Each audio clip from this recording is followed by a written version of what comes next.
I welcome you to this full mental health guide, and I hope it will help you like I know it helped me. Thinking back to my old life, before I started doing the things I'll talk about in this course, I've realized how much mental health plays on your life, on your life decisions. It is quite common in men to neglect mental health because they just call you a pussy.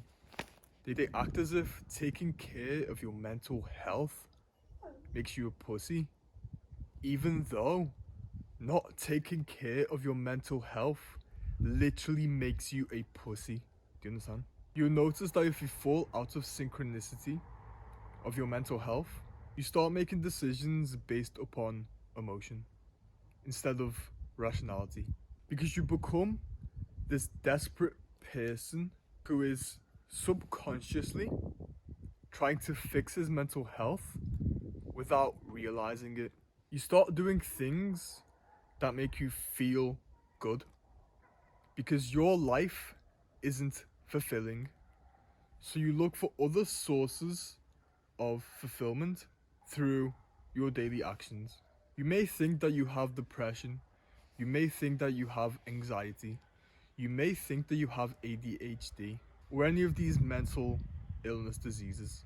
But why are we telling children that they have these things and not giving them hope that they can change it, that they can heal it, that they don't need prescription drugs which fuck up your brain? Because you're literally telling children that their life problems can be fixed with drugs.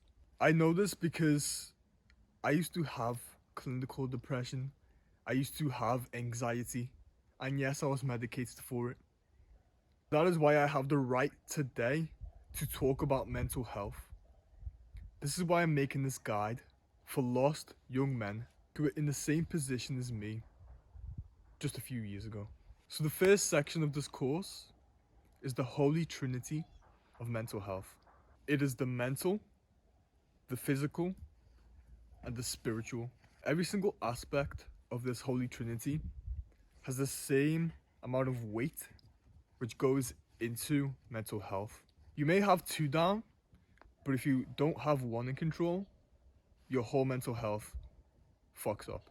Let's start with the mental.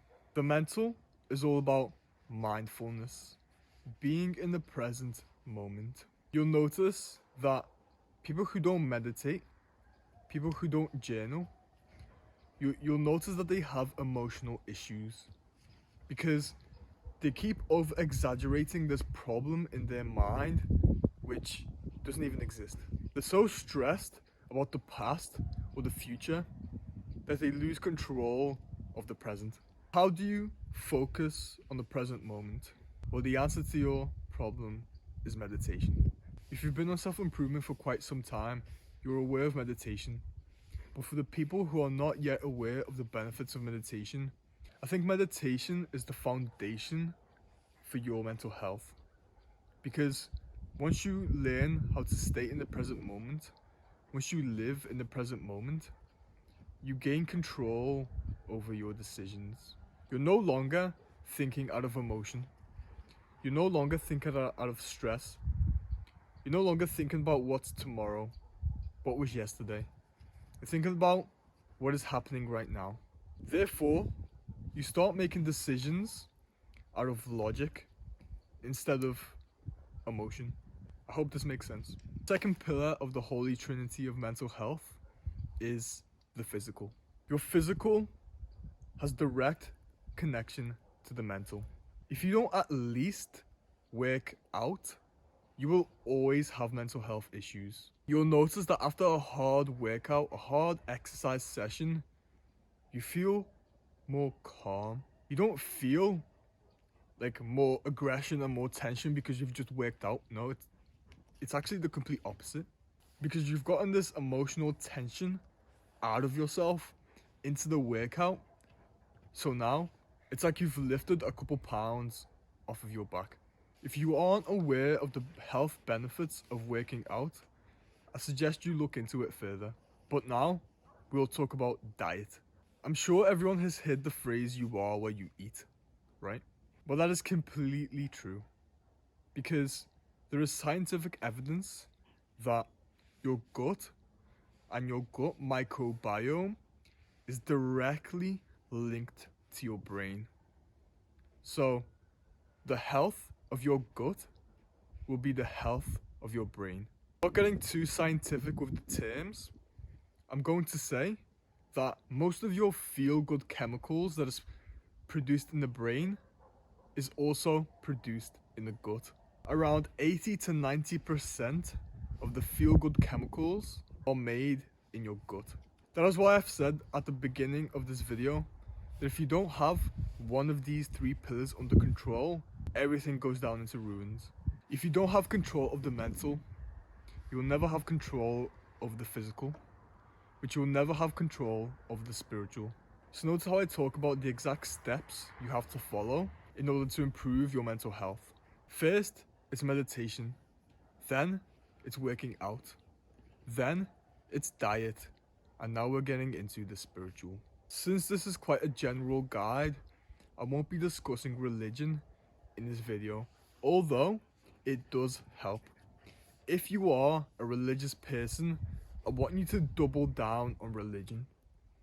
But for the folks who aren't really religious or spiritual, this section is for you. I think we can all agree that people have a moral compass. So, whenever you do something bad, you feel bad. Whether you do something good, you feel good. And that is why I want you to start following your moral compass and start avoiding bad things and start engaging in good things. If you start avoiding like the traditional sins of religion and you start embracing the positives that religion tells you to follow, you start feeling better about yourself. You stop lying, you stop cheating people, you start talking more positively to people, and you stop talking negatively to people, and you start helping people. You see how this creates a new version of you that is more confident because of his ability to help people. How you treat the world is how the world will treat you. I hope you found this guide helpful.